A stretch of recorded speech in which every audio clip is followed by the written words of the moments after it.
Hello दोस्तों and welcome back to the channel. Guys, आज हम जानने वाले हैं 7 बहुत ही शॉकिंग चीजों के बारे में जो कि रॉकस्टार गेम्स कभी भी नेक्स्ट जीटीए गेम में नहीं डालेंगे। एंड यहाँ पे सबसे इंटरेस्टिंग चीज तो ये है कि इनमें से कई सारे फीचर्स पहले जीटीए गेम्स में प्रेजेंट थे, लेकिन अब ये सारी चीजें आने वाले जीटीए गेम्स में नहीं होंगे। तो इस वीडियो में मैं आपको इन सारी चीजों के बारे में तो बताऊंगा ही, लेकिन इसी के साथ साथ मैं आपको ये भी बताऊंगा कि आखिर रॉकस्टार गेम्स इन फीचर को गेम के अंदर क्यों नहीं डालने वाले। तो अगर आपको ये वीडियो पसंद आती है तो इसे लाइक करना, और अगर आप चैनल पे नया गए हो तो चैनल को सब्सक्राइब जरूर करना।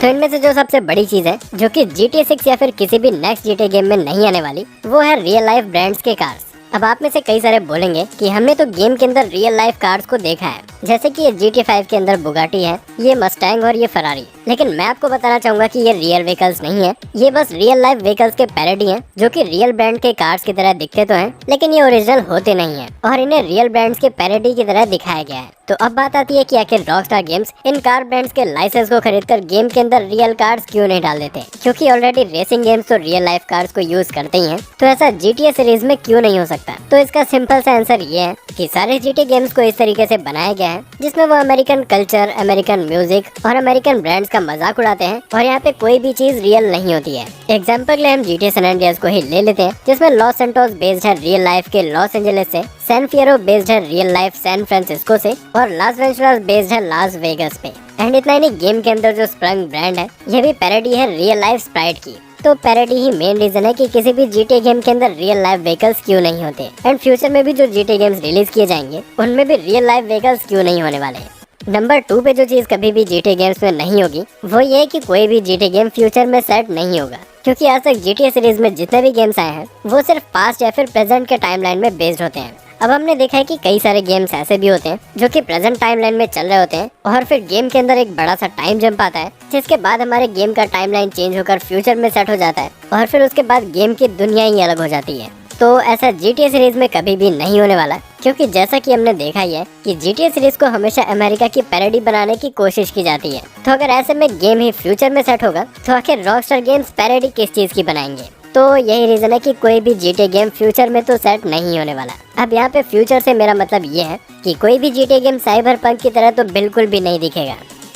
नंबर 3 पे जो चीज कभी भी GTA गेम्स में नहीं डाली जाएगी वो है गेम के अंदर चिल्ड्रन। अब आप में से कई सारे लोगों का ये क्वेश्चन भी था कि आखिर GTA गेम्स के अंदर चिल्ड्रन को क्यों नहीं डाला जाता। तो फाइनली इसका आंसर ये है कि GTA गेम्स के अंदर काफी ज्यादा ब्रुटैलिटी और वायलेंस है, एंड कोई भी ये देखना तो बिल्कुल भी नहीं चाहेगा कि गेम के अंदर 100 से भी ज्यादा चिल्ड्रन को रॉकेट लॉन्चर से उड़ाया जाए, क्योंकि आप तो जानते ही हो कि GTA गेम्स के अंदर कितने ज्यादा डेंजरस वेपन्स हैं, और इन वेपन से हम गेम के अंदर क्या क्या नहीं कर सकते। तो ऑलरेडी चिल्ड्रंस को लेकर लॉ काफी ज्यादा स्ट्रिक्ट है, इसीलिए GTA गेम्स के अंदर कभी भी चिल्ड्रंस को नहीं डाला जाता। अब GTA गेम्स के अलावा भी कई सारे ऐसे गेम्स हैं जिनमें हम चिल्ड्रन को देख सकते हैं। तो ये सारे गेम्स चिल्ड्रंस को सिर्फ इसलिए दिखा पाते हैं क्योंकि इन गेम्स पे इतना वायलेंस नहीं है जितना कि GTA गेम्स में है, और अगर इन गेम्स के अंदर चिल्ड्रन है भी तो आप उन्हें मार नहीं सकते। नंबर 4, हम सभी ये तो जानते हैं कि सारे GTA गेम्स अमेरिकन कल्चर और USA के बड़े सिटीज पे बेस्ड होते हैं, जैसे कि GTA 5 का लॉस सैंटोस लॉस एंजलिस पे बेस्ड है, एंड GTA 4 की लिबर्टी सिटी बेस्ड है न्यूयॉर्क सिटी पे। तो फ्यूचर में जो GTA गेम्स आएंगे वो भी किसी USA के ही सिटी पे बेस्ड होंगे, ना कि किसी दूसरे कंट्री पे, जो कि हमें से बहुत से लोग एक्सपेक्ट भी कर रहे थे। अब ऐसा इसलिए है क्योंकि डैन और सैन हाउजर ने एक बार ये बोला था कि वो GTA गेम्स को USA की पैरोडी की तरह बनाना चाहते हैं। तो अगर ऐसे में गेम ही किसी दूसरे कंट्री पे बेस्ड होगा तो रॉकस्टार गेम्स पैरोडी किस चीज की करेंगे।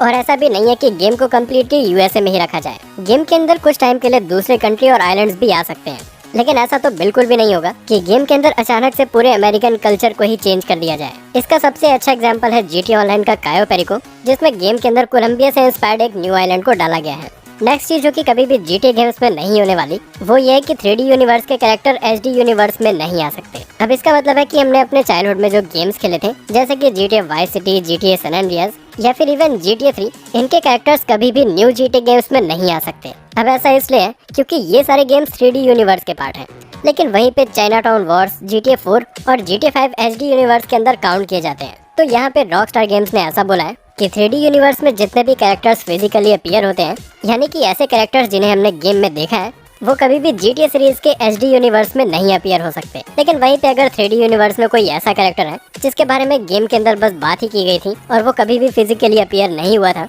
तो वो कैरेक्टर GTA सीरीज के HD यूनिवर्स में आ सकता है।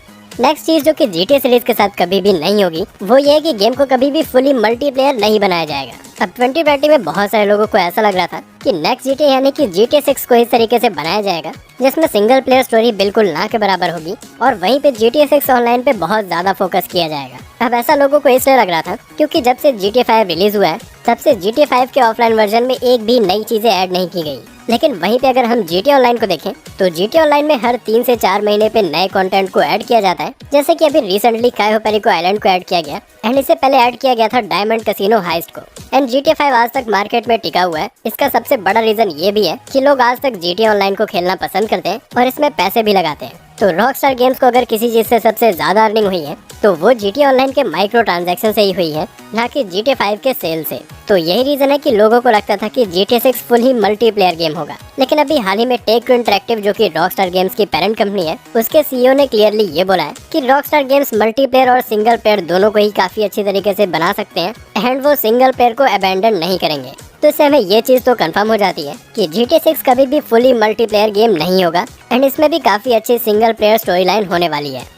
अब गाइस लास्ट में जो चीज कभी भी GTA सीरीज में नहीं होने वाली वो ये है कि आप गेम के अंदर कॉप बन के कभी भी नहीं खेल सकते। अब मैं जानता हूँ कि ये फीचर तो ऑलरेडी GTA सैन एंड्रियास और GTA वाइस सिटी में था ही, लेकिन अब GTA कम्युनिटी में बहुत सारे लोगों को ऐसा लगता है कि नेक्स्ट GTA गेम या फिर GTA ऑनलाइन में हमें कभी भी कॉप बनने का फीचर नहीं दिया जाएगा। अब इसका सबसे बड़ा रीजन ये है कि GTA गेम्स को बनाया ही इस तरीके से गया है जिसमें हमें क्रिमिनल एक्टिविटीज करनी होती हैं, जैसे कि आप कार को चोरी कर सकते हो, लोगों को मार सकते हो एंड ऐसे ही बहुत सारे क्राइम कर सकते हो। तो रॉकस्टार गेम्स कभी भी ये नहीं चाहेंगे कि आप गेम के थीम को ही चेंज कर दो और फिर अचानक से एक अच्छे आदमी की तरह बनकर गेम को खेलने लगो। एंड ये सारी चीजें कहीं ना कहीं प्रूव भी हो जाती हैं क्योंकि GTA 5 के फाइल्स में ऐसे कई सारे कोड्स हैं जिन्हें देखने में पता चलता है कि गेम के अंदर ऐसा फीचर आने वाला था लेकिन बाद में उसे कट कर दिया गया।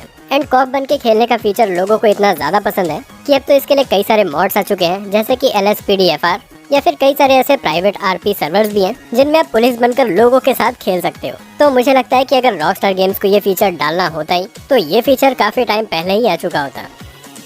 तो हाँ यार, आज की वीडियो में बस इतना ही। अगर आपको ये वीडियो पसंद आई तो इसे लाइक जरूर करना और अगर आप चैनल पे नए आ गए हो तो चैनल को सब्सक्राइब करके बेल नोटिफिकेशन आइकन प्रेस कर लेना ताकि आप आगे से आने वाली किसी भी वीडियो को मिस ना करो। तो फिर मिलते हैं नेक्स्ट वीडियो में।